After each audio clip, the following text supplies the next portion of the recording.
Today I want to talk about your impulses, your urges, the ones that we can't control and the ones that seem to just make us act despite our best efforts. So I want to talk about those today, and I want to talk about how we can gain some control back so we don't, not necessarily have to get rid of the impulses, but we don't have to act on them all the time. Okay, so that's what we're going to go over today. Now, just so we're on the same page, in terms of an impulse, when I say impulse, this is what I mean. So an impulse just simply means it's a strong urge or desire to act or do something. That's it, like this urge, uncontrollable desire to do something. Okay, that's what we're talking about today.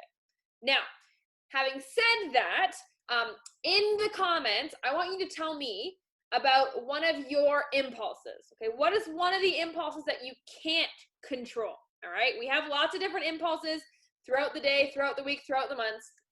Some of them we have no problem controlling. Some of them just usually seem to get the better of us. So in the comments, write one impulse that is not helping you, that you kind of feel powerless to. So one impulse that usually takes the control and you always have to act on, okay? And usually speaking, in terms of weight loss and dieting and health, it's usually cravings and snackings and emotional eating and bored eating, right? We all have some degree of impulses in those areas, right? And if you don't, you're lying. You're lying. So that's what those are some of the impulses we're going to focus on today.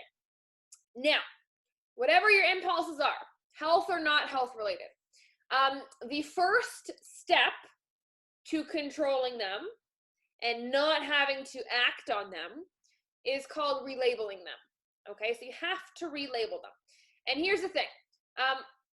When we call these impulses, it's almost like we're giving them permission to be this like animalistic, primal thing that we have to give into. We just can't resist, right? It's like in the moment when we get impulses, we allow ourselves to be like cavemen, like revert back, right?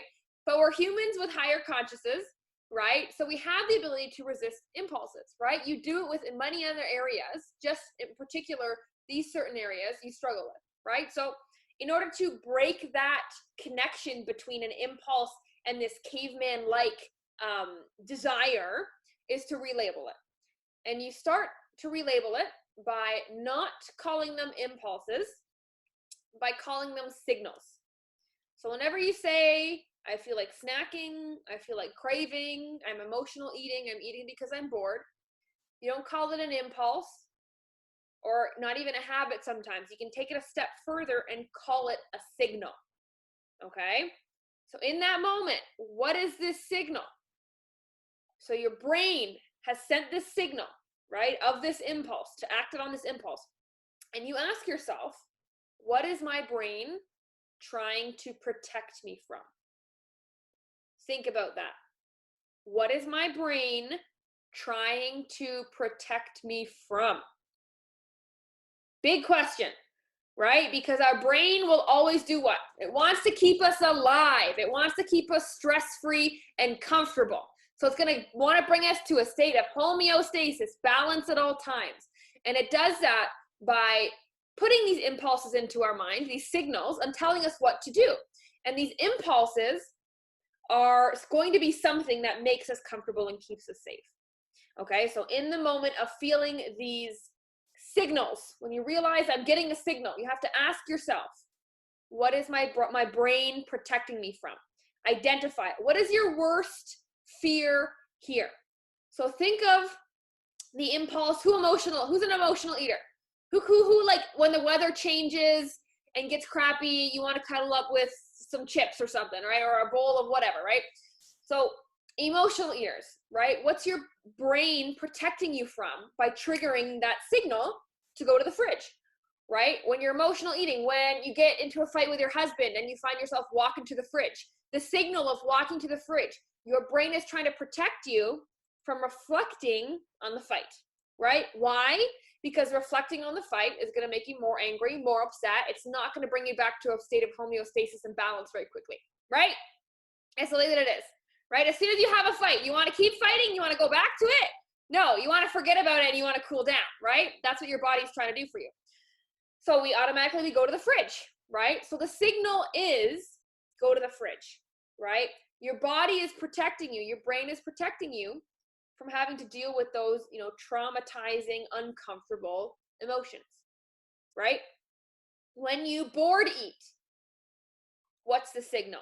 What's the signal? What's your brain trying to protect you from when you're bored eating? What's the worst fear? What are you so afraid of that you can't cope with and your body is trying to avoid by choosing food, by giving you the impulse of not being able to control what you eat? So for me, I'm like a notorious bored eater.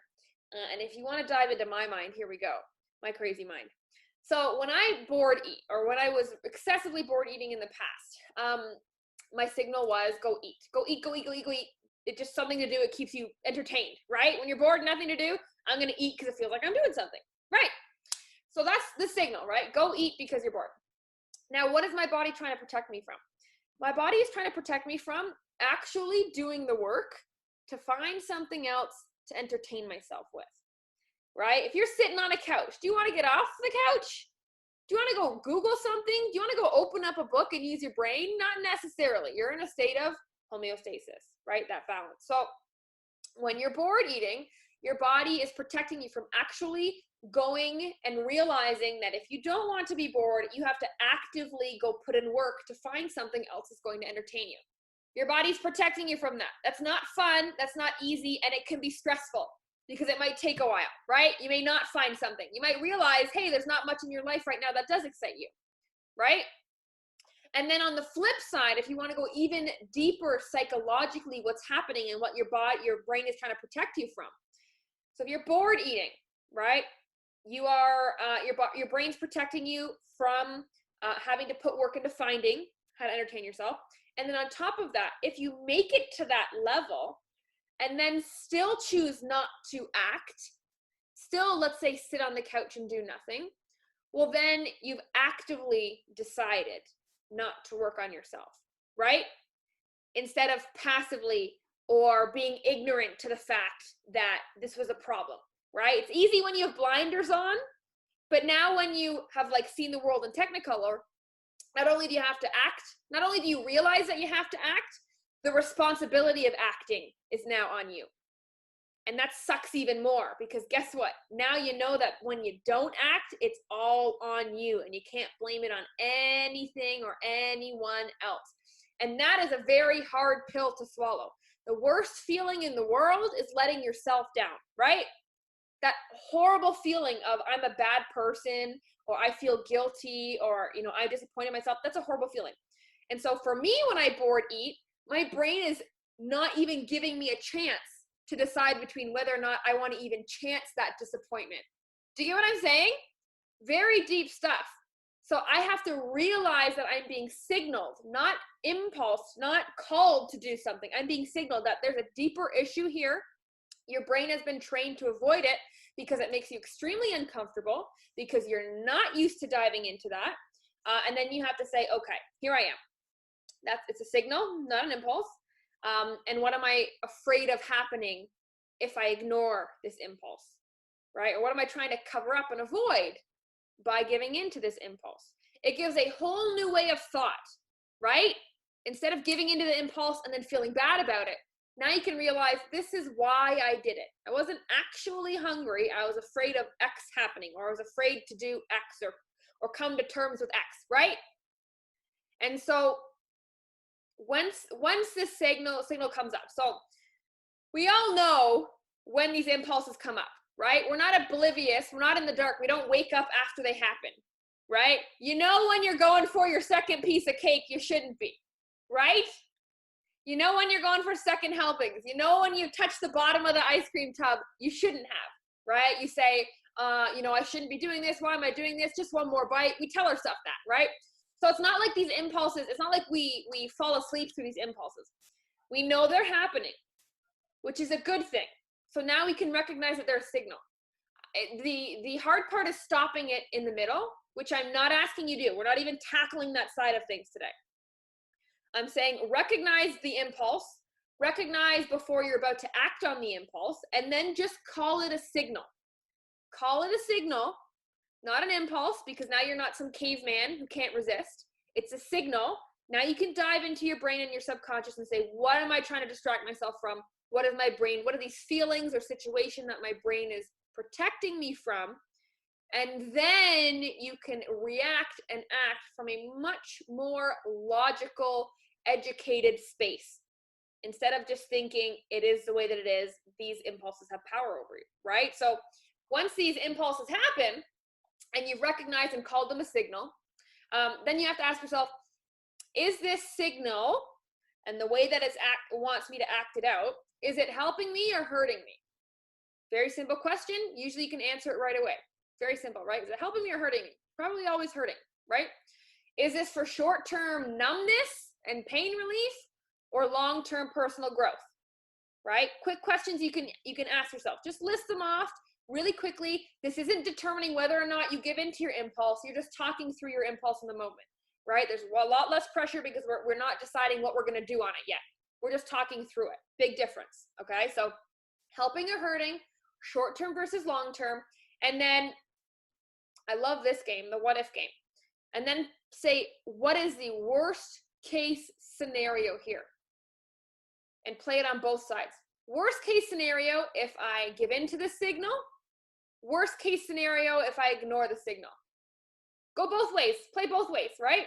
Because sometimes you may need to go with the signal. Sometimes you're just not strong enough in the moment. That's okay.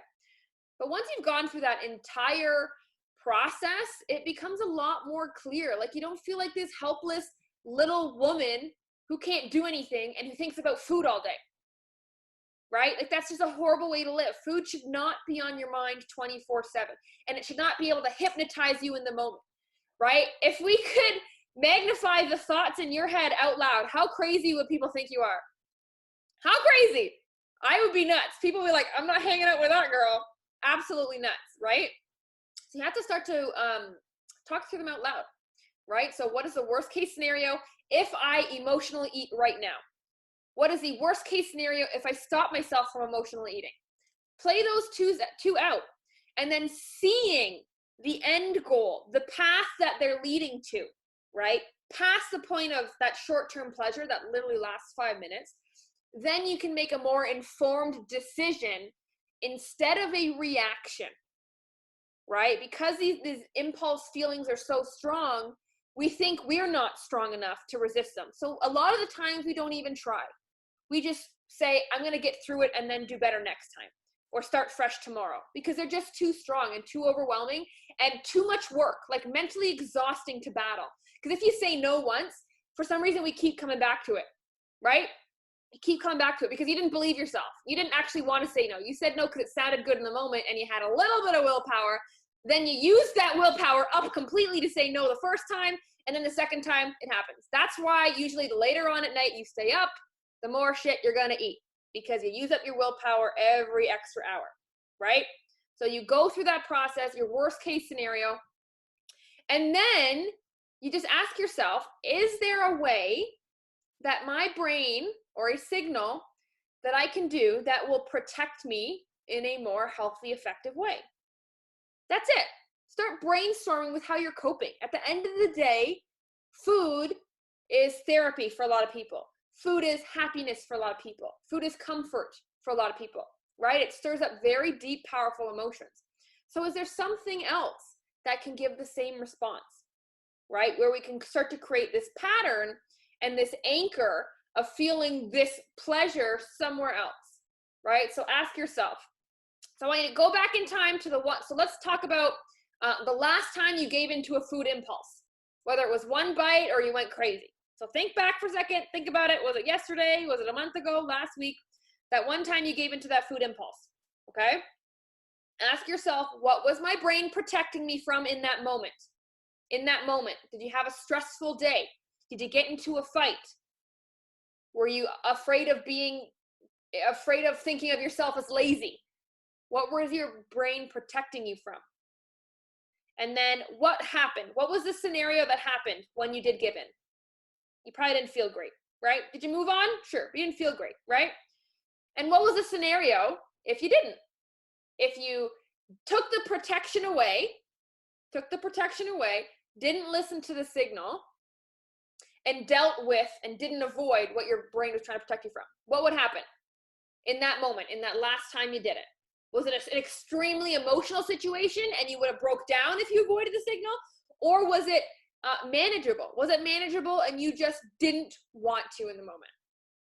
Difference, right? And then from there, you ask yourself, what can I do next time? What can I replace it with next time? If I have the strength and the logical strength by going through this process in the moment of the impulse, if I have the choice and the strength to actually want to make a different decision, because from impulse to impulse, you'll respond differently, right? So if the next time I have this impulse and I feel this certain way, but I can go through these steps and I get to the end where I ask myself, what is a more healthy way of dealing with this? How can I replace this protection and avoidance with something else? What would you have replaced it with, ladies? What would you have chosen? What's still going to protect you, but is a healthier way, right? Like if you need to de-stress, how about a bubble bath? How about a walk? How about a nice long hug? Something that would give you these small little urges or these small little feelings that you can start to relate to the signal instead, right? The only reason the impulse and signal of that food is so strong is because we've fed it. The second, it's an automatic trigger and response, right? Do you ever remember a time where you smelt something and you automatically had a memory flood back? Like you have that really strong scent connection? Same thing happening here. This is like a trauma response. When we get that trigger, it goes right to the same signal, right? When you get that smell, it goes right to the same memory. It's because you've just practiced. You've associated that smell with that memory for so long, you can go there so fast. Same idea here. You've associated that trigger with that action for so long, it becomes automatic. The second you get that trigger and that signal, you go right for the food or right for whatever that impulse is. Because you just practice it so long. You've ingrained that association, right? So I'm not saying it's going to be easy to break it. I'm not saying you have to break it every time because that's just really exhausting and I don't expect that. But what I am saying is you are smart enough to know when these impulses are happening, right? You know exactly when they're happening, when you should and shouldn't do. In the moment, quickly go through this process. It takes a couple seconds. By about 60 seconds in and after in the moment of that impulse, you've now realized it's just a signal. I'm protecting myself from something. You've recognized your worst fears on both cases scenarios. So nothing seems that bad. There's no unknown of doing something or not doing something. And then you've put a suggestion out there for a healthier alternative for the same outcome, not just something you randomly pulled out of your head in the moment, right? You now have a logical other suggestion.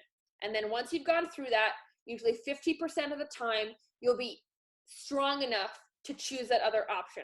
And then slowly but surely, that scent to memory connection gets stronger over here, right? Right now, it goes straight to here. Over time, it's going to go right over here. Does that make sense, ladies? So a very cool little quick trick to just rationalize these impulses as not these caveman primitive desires, right? Like that's not who we are. Like we can't use that excuse anymore. We cannot use that excuse. We are strong enough. You've already chosen impulses to not act on. You have. There's a list of them, right? You're a crazy person up here. We don't hear them. We don't want to hear them. It's crazy. I'm not going to share mine. I'm crazy. So we got a list of stuff that we can actively ignore the temptation of, the impulse of. Now it's time to practice the stuff that you thought would just always be there. You thought that you could just be stronger than the next time, or you thought you'd always be a slave to some degree. It's not. It's just a new association you have to create and just break it down. It's just a signal, ladies. It's telling you that your body is protecting you from dealing with something uncomfortable. That's it, right? And if you're a strong, fit queen, you welcome the uncomfortable, right?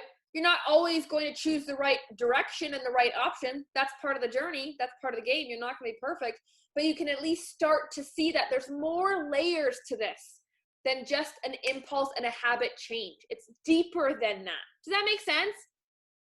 Very cool concept. Use it, right? If you feel like tonight, you feel like snacking, do it quickly. It's amazing. Like just do it really quickly to break it down and realize where these impulses and cravings are actually coming from. You know, you're emotional and you're bored or whatever.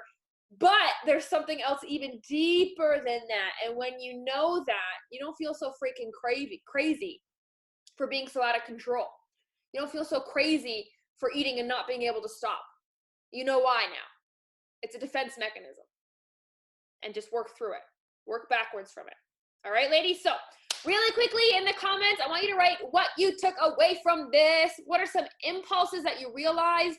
Maybe what were some things that you're protecting yourself from not dealing with?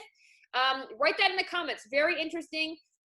Some people will have, bad impulses that they know about right off the bat. Some people have very faint impulses that you don't know about. So this is really cool to just start to get thinking about those automatic, caveman responses that come up.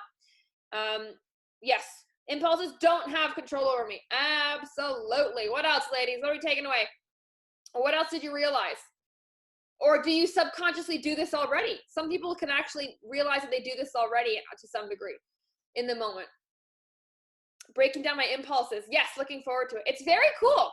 It's very cool to just break it down, right? Like, I think a lot of the time why we give in to our impulses is because they seem so powerful, we don't even want to try, right? They just seem so powerful, and we've given into them so many times, we can predict how it's going to go every time.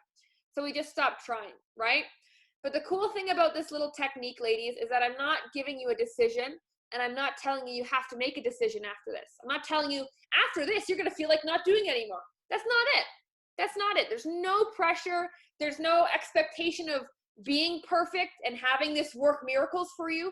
It's just starting to understand yourself and your actions and what and the defense mechanisms you've built up over the year, right? Because food is one of the best trauma coverers, if that's a word, coverers out there. All right, ladies. So thank you for sharing. I really appreciate it. Thank you for listening. If you guys have any more questions on this topic, you can always reach out. I'd always love to dig deep. If you end up doing this little process tonight, let me know how it goes. The more you practice, the better at it you get. And each time you practice it, the deeper into it you'll get. Like, you'll get an extra layer of what you're actually protecting yourself from. So do it often. Do it when you realize it.